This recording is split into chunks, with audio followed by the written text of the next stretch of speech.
more than 30 crore people have been directly working in India in agriculture sector. More than 80 crore people today are still dependent for their livelihood on agriculture. When we talk about first revolution in India in late 1960s, we were working for the sufficiency of food in country.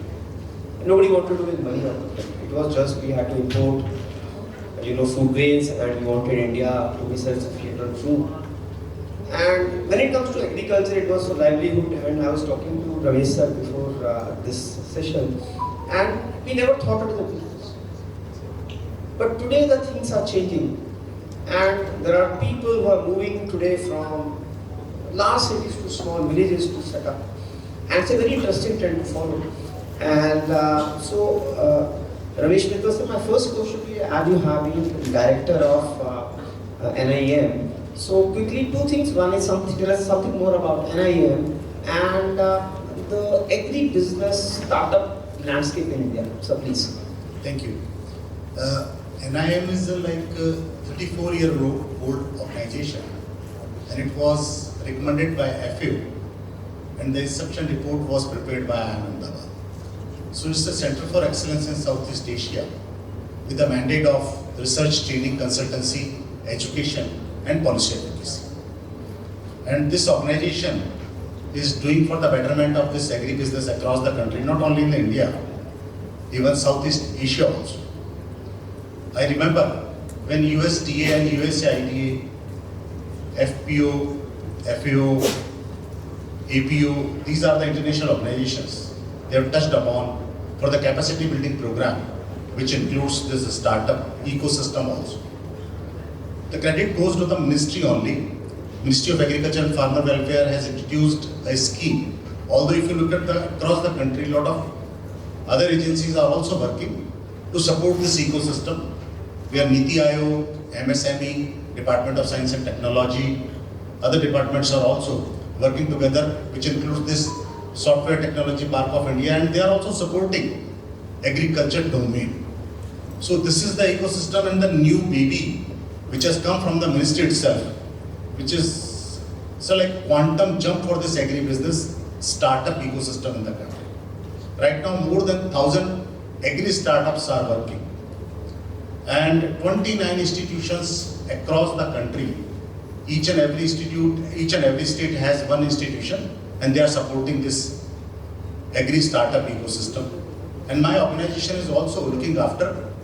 And one thing I would like to share, so not only the seed stage, even the uniqueness of this scheme is the idea stage also, where government offer up to the 5 lakh rupees if anyone without any caste, education, age, anything. Like it's a very remarkable thought which is given by the ministry.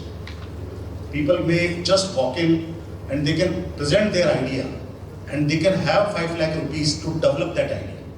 And once idea is developed, the second stage seed money is also available, which is 25 lakh rupees. So, but one thing I did notice, the agriculture fraternity is little bit away from such program. If you look at the mostly like IITs, IIMs, NITs, or Center for Excellence, the brain, the ultimately good brain in this country, they are applying. And 70%, more than 70% startups are getting that funds, which is in the grant shape from the ministry itself. And they are working very good. And like e-commerce, agri-tech, some sort of dairy related, such projects are happening and equally participated by this women also. That is also one point I would like to mention. Sir, as you said, you have people from IITs, IIMs also moving towards. So what's the big opportunity? Do you see, whenever we think of startup, everybody thinks of IT or service sector. Very few people, are turned on by the agriculture and going to a village. So what kind of opportunities you see? Because your institution is more related to the post-harvest SSZ. And today, if you see the amount of the fruits and vegetables which do not reach the market and has a huge potential if you do some agro processing or something. So what kind of opportunities are available if some people are thinking of getting into this? That's a good question. Actually, if you look at India is self-sufficient, if you look at the extension activities regarding to the agriculture. Now the second term comes for the agriculture marketing. If you look at the post-harvest activity, which is today's need or the hour of the need, you can say, and our mandate is to support this post-harvest related activities, and ample of opportunity exists. I would like to share right from the harvesting. If you go for the sorting, grading, sizing, standardization, then washing, packaging, labeling, supply chain, cold chain, logistic, warehousing, these are the already available opportunity which exists in this country. Now I would like to share one more meaning. If you look at the Western world, like Europe and USA, for them marketing is the same. It doesn't matter whether it is agriculture marketing or the simple marketing. For them, market is such a mature market. They understand marketing is simple marketing, like maybe the automobile marketing or the agriculture marketing. But our country is like growing country. Our economy is growing, becoming very big. So for us, agriculture marketing means like what I told you, right from the harvesting to the end consumer, like farm to fork. If you look at the all kind of channel which is coming into this line, they need to support. And the interesting part is mostly youth or maybe the agriculture entrepreneurs, they are coming forward to addressing each and every opportunity. And the thing is maybe the harvesting, maybe the logistic, supply chain, warehouses, sorting, grading. If you look at ample opportunity available, and I'll share one quote, one example here. A sign which is very, very required for the parameter to identify the quality. 2-3 young chap, they have come up with such a equipment, nice equipment, which is working in Maharashtra, working in Karnataka, working in other states also, and the farmers are getting all kind of benefit with that equipment. In a fraction of 2-3 minutes, he is able to understand the kind of quality, what he is going to sell, and based on that, the kind of price he is going to get. So such innovation is taking place, and they are getting also 25 lakh rupees. One more example is Apna Godam. So if you look at the idle warehouses are available, manufacturing units are available, some small scale industries which is shut down. So their infrastructure has been used and they have been converted into the Godam warehouse, and they have asked to the owner to become partner, maybe the farmer and other. So the unity has been become, shareholding has been defined, and now they are working very well. So such properties are lying very idle, and new startups are using of that. That is great thing, I believe. Yeah, interesting point of view by you, sir. In fact, with Nibu touching 250 rupees and Mirchi is going high, I think it's a symbolic this thing that agriculture may be the next thing to come. And so you have been in the previous committee as a part of CM's team on agriculture. So tell us something about your experience in the Punjab, and because we are here in Punjab, and Punjab have been at the forefront of agricultural revolution. And unfortunately, probably, we are trying to write off the agriculture in Punjab, but I think we need that next level of thing in Punjab. So what's your comment on how Punjab can move ahead in this field, and what are your views on it? It's very interesting, when we talk about the industry, what we feel is agriculture ratio is very minimum. Maybe 30%, 40%, but you believe me, if you calculate, if you look at with your eyes, you will see more than 70% is coming from the agriculture. You just leave the mining industry, the rest, everything is coming from the agriculture. You talk about the textile, you talk about the forest product this furniture and everything. You just look at surrounding you. Talk about the medicinal aromatic plant, all Ayurveda, all homeopathic medicines, everything is a part of agriculture. Even water is the part of agriculture.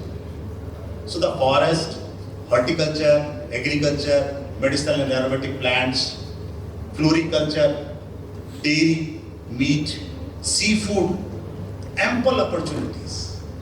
The need is basically to look at. Now what we are getting the basically fear of perishability.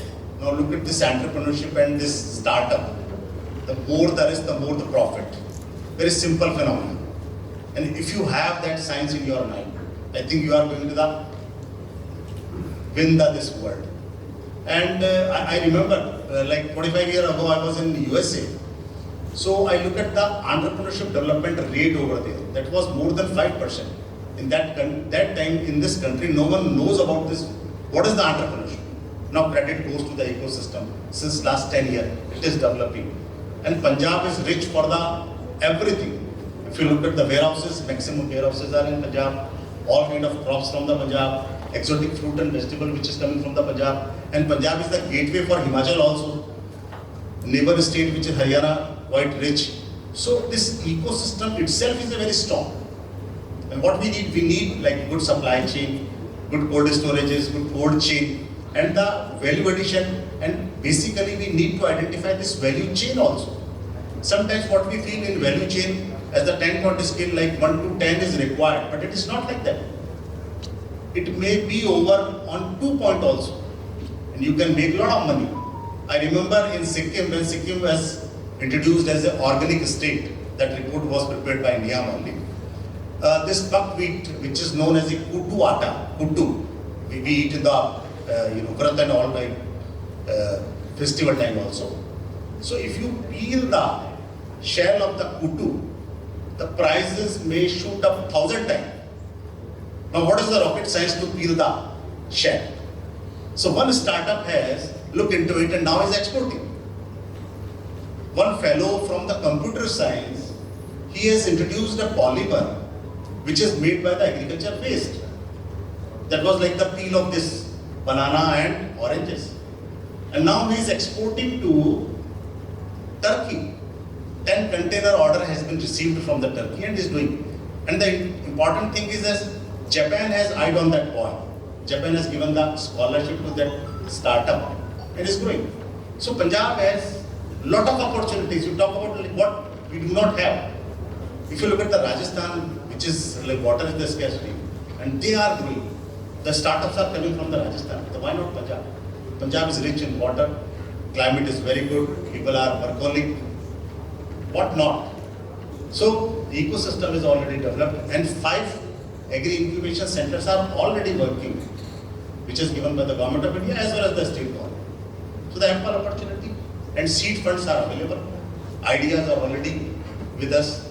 So that small thing is to just move ahead, that's all. In fact, so many valuable insights, and I'm very sure after listening to Dr. Ramesh Mittal, a lot of us will be interested in doing something in agriculture and do something good for the people, so many people who are fed. Thank you very much for your valuable insights, sir.